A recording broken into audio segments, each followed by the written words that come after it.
السلام عليكم ورحمة الله وبركاته. أهلا بكم على قناتي على اليوتيوب إبداعات ندى. النهاردة إن شاء الله فيديو جديد، والفيديو النهاردة خاص بالأطفال. هنعمل لهم نشاط حلو قوي ممكن يعملوه في رمضان، يتسلوا بيه طول اليوم بدل قعدتهم على التلفزيون وقدام قعدتهم قدام التلفزيون وقعدتهم على التاب والموبايلات. انا جايبه لهم بقى نشاط حلو قوي وهيحبوا يعملوه قوي، ومش لازم تقعدي معاهم، سهل قوي ان هم يعملوه بنفسهم.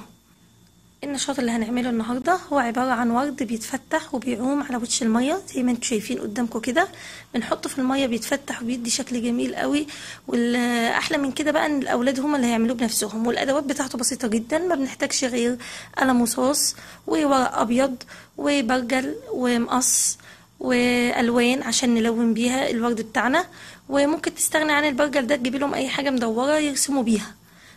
بس ونبتدي بقى الفيديو بتاعنا ونشوف هنعمله ازاي.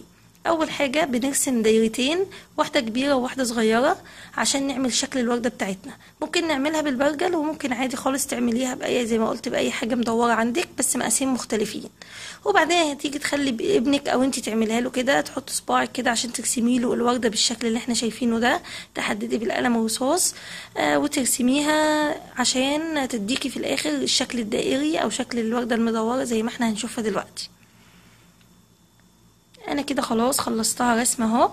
هبتدي بقى الونها الاول وبعدين اقصها. ممكن بقى نرسم كذا شكل من الورد، يعني مش لازم الشكل ده، ممكن نعمل شكل تاني. انا هنا عامله كذا شكل، وزي ما انتم شايفين بنتي بتساعدنا اهيت. يعني الاولاد بقى هيلاقوا متعه جميله قوي ان هم يشاركوا معاكي في التلوين، وممكن هم اللي يعملوها من الاول بنفسهم، يعملوا لهم واحده وهم بقى يبتكروا ويبداوا يرسموا بقى اشكال مختلفه من الورد. هيعملوا حاجات جميله جدا، وتبتدي تلونيها معاهم او هم يلونوها زي ما انا قلت بالالوان الخشب كده او باي الوان عندك، مش شرط لون الوان من نوع معين يعني. وبعد كده تساعديهم بقى في القص، ان انت تقصيها لهم بالشكل ده، بحيث ان احنا هنقص الوردة بس، عايزين شكل في الاخر شكل الوردة بس هو اللي ايه يكون باقي معانا. كده الوردة قصيناها خلاص. هنبتدي بقى نحطها نطبقها بالشكل ده. بنتني الورق اللي هو الورق بتاع الوردة زي ما احنا شايفين، نطبقه على بعض بالشكل ده. هعمل لكم واحدة كمان عشان تبقى واضحة. اهو بنتني الاطراف او الورق اللي احنا راسمينه للوردة بنتنيه للداخل.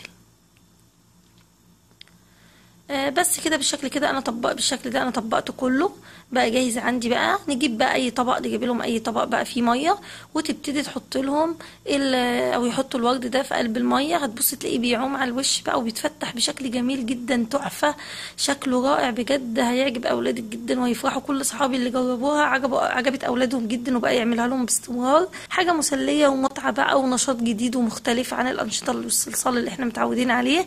دي حاجه مختلفه. الاحلى من كده بقى ان انت ممكن تستخدمي الورد ده تاني. ازاي بقى؟ بنجيب مناديل من مناديل المطبخ ونطلعها من الميه زي كده ونحطها على المنديل عادي خالص، ونحط طبقه تانية من المناديل فوقيها، وتجيبي المكوى عندك تسخنيها على حراره متوسطه وتدوسي عليها من فوق على المنديل من فوق. هتبصي تلاقي الورد نشف معاكي، وممكن تستخدميه تاني زي ما انتم شايفين. انا بطبقه اهوت وبستخدمه تاني، وهيديني نفس النتيجه زي ما حصل في الاول بالظبط. هيتفتح معايا برضو، هيبقى شكله جميل قوي.